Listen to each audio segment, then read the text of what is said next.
इसमें 13,000 लोगों ने हिस्सा लिया और 89% लोगों ने इकरा हसन को चुना। जहां से भाजपा हमेशा जीत कर आती थी, वहां से भी भाजपा नहीं जीत पाई। उतना एक्साइटमेंट जितना बम्पर वोट वो नलके के लिए करते उतना नहीं करेंगे, के बावजूद उनको हार का मुंह देखना पड़ा जस्ट बिकॉज ऑफ समीकरण। और थोड़ा बहुत वोट इधर समाजवादी पार्टी की जो नेता है इकरा हसन, उनकी तरफ खिसक जाए। भाजपा के लिए और प्रदीप चौधरी के लिए थोड़ी सी टक्कर वहां पर बन सकती है। प्रदीप चौधरी करीब 2.5 से 3 लाख वोटों से चुनाव जीत जाएंगे अगर ऐसा हुआ तो। कैराना लोकसभा, जहां पर समाजवादी पार्टी ने अपना प्रत्याशी के तौर पर एमएलए नाहिद हसन की बहन इकरा हसन को कुछ दिन पहले उतारा। उसके बाद जद्दोजहद में कई ऐसे नेता थे जो लगे हुए थे, भारतीय जनता पार्टी से टिकट चाहते थे। और भारतीय जनता पार्टी से टिकट चाहने का एक सीधा सीधा जो मतलब है वो ये है कि अब कहीं ना कहीं एक अजीब सी लहर है। राम मंदिर हो या सीए को लेकर बातचीत कोई लोग कर रहे हैं, तो कई ऐसी चीजें हैं जिसको लेकर लोगों को लगता है बीजेपी का टिकट होगा तो चुनाव जीत ही जाएंगे। और इसमें कई सर्वे ऐसे भी हैं जो यूपी में भाजपा को बहुत बड़ी जीत दिखा रहे हैं। लेकिन एक सर्वे ऐसा ही हमने अपने चैनल के माध्यम से किया, जो कि हिंदुस्तान 9 यूट्यूब चैनल से किया गया। हमने अपनी ऑडियंस से, अपने दर्शकों से जानना चाहा कि आप लोग क्या चाहते हैं कि कैराना लोकसभा से जो सांसद है वो कौन बने। उसमें लोगों ने अपनी प्रतिक्रिया रखी और उस प्रतिक्रिया को देखकर हम भी हैरान रह गए। तमाम लहर के बावजूद, तमाम सर्वेज के बावजूद, तमाम चीजों के बावजूद, इतनी सब चीजों के बावजूद सर्वे में हमने पूछा कि लोकसभा से सांसद कौन चुनकर जाए। पहला नाम हमने उसमें रखा इकरा हसन, दूसरा प्रदीप चौधरी और तीसरे में हमने अन्य को रखा। अब इसमें इकरा हसन को जो वोट प्रतिशत था वो 89 वोट प्रतिशत रहा। प्रदीप चौधरी का जो वोट प्रतिशत था वो 10% का वोट प्रतिशत रहा और अन्य को 2% वोट मिले। यहाँ पर और वोटों का जो सैंपल था, जो नंबर्स का जो सैंपल था, वो सैंपल भी कम नहीं था। अगर हमें लगे कि मुझे भी एक बार हैरानी रही कि कहीं 1,000-2,000 लोगों ने सर्वे में हिस्सा लिया होगा, लेकिन ऐसा नहीं था। इसमें 13,000 लोगों ने हिस्सा लिया और 89% लोगों ने इकरा हसन को चुना। 89% लोग चाहते हैं कि इकरा हसन यहाँ से सांसद चुनकर जाए। अब ये समीकरण कैसे है, उस पर थोड़ा सा मैं आपको बातचीत करना चाहूँगा कि कैसे ये जो सोशल मीडिया पर ये सर्वे हुआ या चैनल के माध्यम से जो सर्वे हुआ, ये सर्वे कितना स्टिक बैठ सकता है, या ये सर्वे ग्राउंड पर भी, ग्राउंड जीरो पर भी ये सर्वे इतना ही स्टिक बैठेगा? नहीं, ऐसा बिल्कुल भी नहीं है। भाजपा की और मोदी की एक लहर है और राम मंदिर जब से बना है तो लोगों में कहीं ना कहीं एक उत्साह भी है। हालांकि जो कैराना से सांसद हैं प्रदीप चौधरी, उनको लेकर कई जगह पर लोगों में एक नेगेटिविटी थी। कई जगह पर लोगों को लगता था कि सांसद हमारे बीच में नहीं है, तो वो कहीं ना कहीं जीत थी। लेकिन लोगों में इतना भी नज़र आता है कि लोग भाजपा को या फूल को देखकर वोट करना चाहते हैं। अब थोड़ा सा हम विधानसभा वाइज बात करेंगे। सबसे पहले मैं कैराना विधानसभा में बात करना चाहता हूँ। कैराना विधानसभा एक ऐसी विधानसभा है जहाँ हाल ही में 2 साल पहले चुनाव हुए थे, तो नाहिद हसन जेल के अंदर थे और जेल के भीतर से ही इकरा हसन ने अपने भाई को 20,000 से ज़्यादा मतों से चुनाव जिताने का काम किया। लेकिन उसमें एक चीज़ और मौजूद थी, लोकदल और सपा का गठबंधन था। जहाँ से भाजपा हमेशा जीत कर आती थी, वहाँ से भी भाजपा नहीं जीत पाई, क्योंकि वहाँ पर जाट और सिख जो वोटर थे, वो किसान आंदोलन का फैक्ट कहिए या कोई भी और चीज़ कहिए, तो उन्होंने भी भाजपा को कहीं ना कहीं इग्नोर किया और समाजवादी प्रत्याशी नाहिद हसन को वोट करने का काम किया। अब भी अगर देखें तो उस क्षेत्र में हो सकता है कि जाट इतना उत्साहित नहीं हो, एक्साइटेड नहीं हो वोट करने को, लेकिन सिख जरूर भाजपा के खिलाफ वोट करेगा। और ये जो नंबर है कैराना लोकसभा से, और ये नंबर में अब थोड़ा सा तब्दीली हो सकती है। वो कैसे होगी तब्दीली? मनीष चौहान वीरेंद्र सिंह एमएलसी के बेटे टिकट मांग रहे थे। उनका सीधा सीधा प्रभाव देखें तो कांदला के लगभग 33 गाँव हैं, इन पर उनका सीधा सीधा प्रभाव है।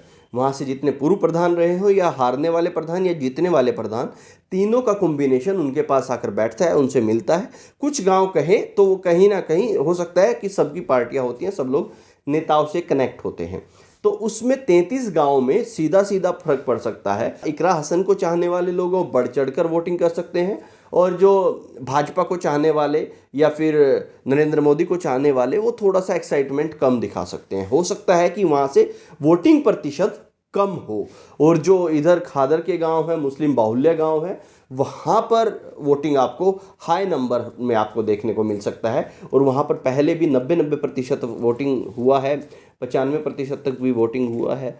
और हो सकता है जो कलशान या चौहान जो लोग हैं उनमें थोड़ा सा फ़र्क रहे।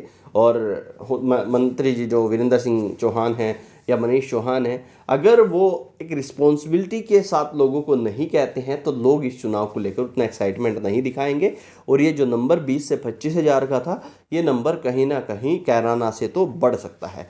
लेकिन जैसे ही शामली में आप आएंगे तो कैराना को कवर करने के लिए शामली बैठा है। शामली जो शहर है उसमें भाजपा को लेकर कोई दो राय नहीं है, लोगों में काफ़ी एक्साइटमेंट है। वहाँ पर दूसरी बात, सभी जातियों के लोग रहते हैं।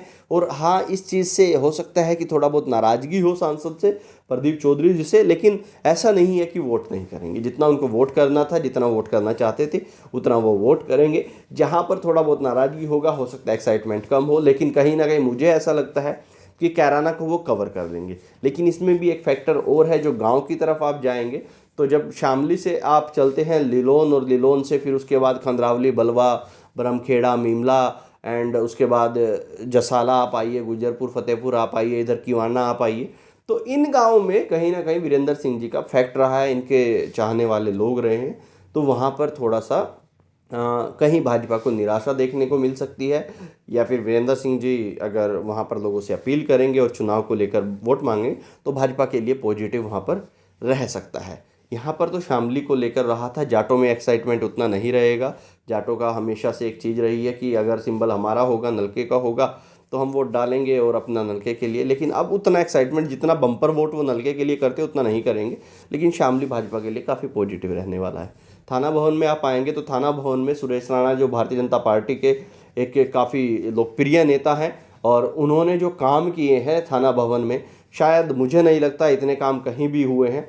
तीनों विधानसभा आप देखें, शामली, कैराना और थाना भवन, सुरेश राणा ने इतने काम थाना भवन में कराए हैं, उसके बावजूद उनको हार का मुंह देखना पड़ा, जस्ट बिकॉज ऑफ समीकरण। जाट और मुस्लिम जो समीकरण बना था उसकी वजह से वो चुनाव हारे। वोट बढ़ा लेकिन फिर भी चुनाव हारे। अब वहाँ पर क्या होगा, अगर जो सुरेश राणा के चाहने वाले लोग हैं, और जो सहारनपुर में एक यात्रा हुई थी मिहिर भोज को लेकर, जो राजपूत लोग हैं, वो क्या सोचते हैं और उनके माइंड में क्या रहता है। अगर वो योगी आदित्यनाथ और फूल को देखकर वोट डालेंगे तो सिंपल बात है कि वो भाजपा को वोट डालेंगे।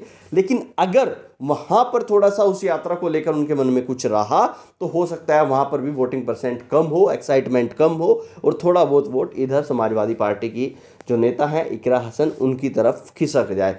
थाना भवन को लेकर मुझे लगता है कि थोड़ा कहीं ना कहीं 49-50, 49-51, या फिर 48-50, 48-52, ऐसा कुछ नंबर थाना भवन में रहने वाला है।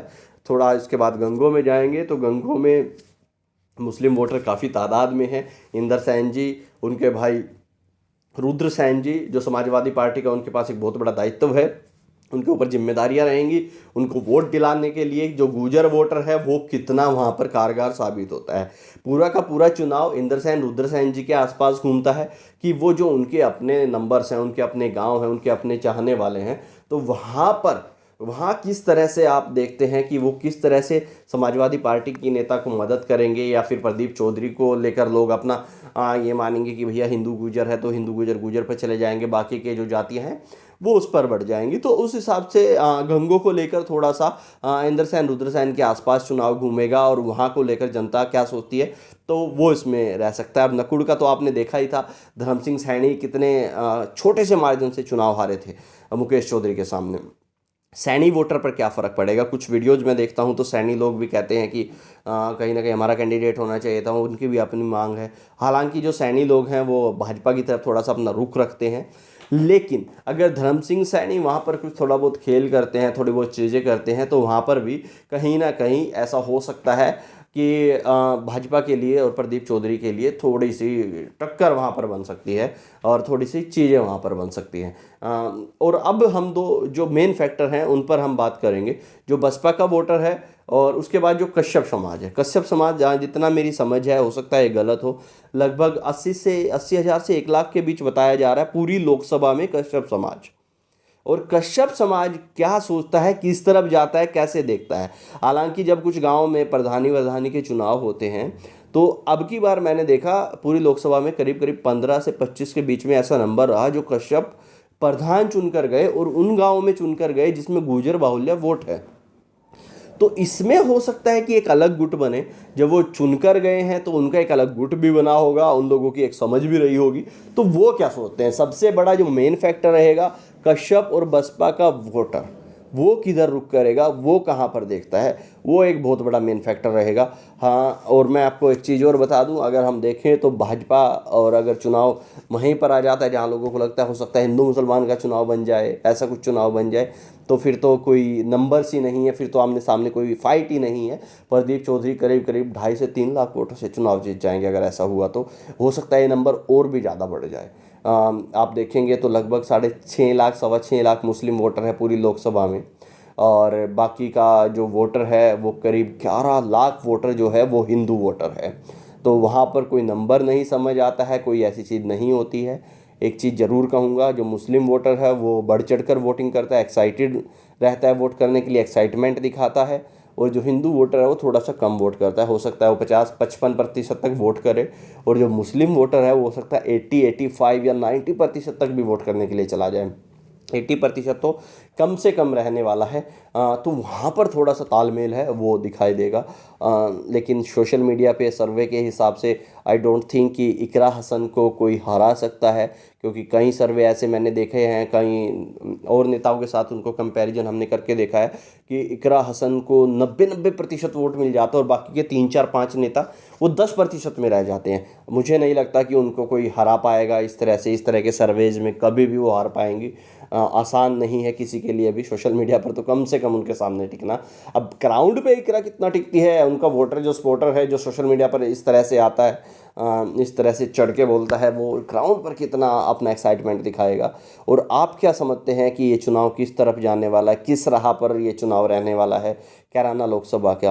तो कमेंट बॉक्स में जाइए और ज़रूर वहाँ पर बताइएगा, और हमारे चैनल को सब्सक्राइब कर लीजिएगा। ये वीडियो आप हिंदुस्तान 9 यूपी पर देख रहे हैं तो मैं चाहूँगा आप इसको अभी के अभी सब्सक्राइब कर लीजिएगा। और पूरा का पूरा चुनाव हम आपको यहाँ से दिखाने वाले हैं, पूरा चुनाव आप देखेंगे। अभी लगभग 1-1.5 महीने का चुनाव है, तो कैराना लोकसभा हो, बागपत, मुजफ्फरनगर, सहारनपुर, इन पर हमारा मेन फोकस रहेगा। तो इन सब को हम आपको दिखाने वाले हैं। अब तक के लिए इतना ही। मैं रोहित शर्मा, आप देख रहे हैं हिंदुस्तान 9। जय हिंद।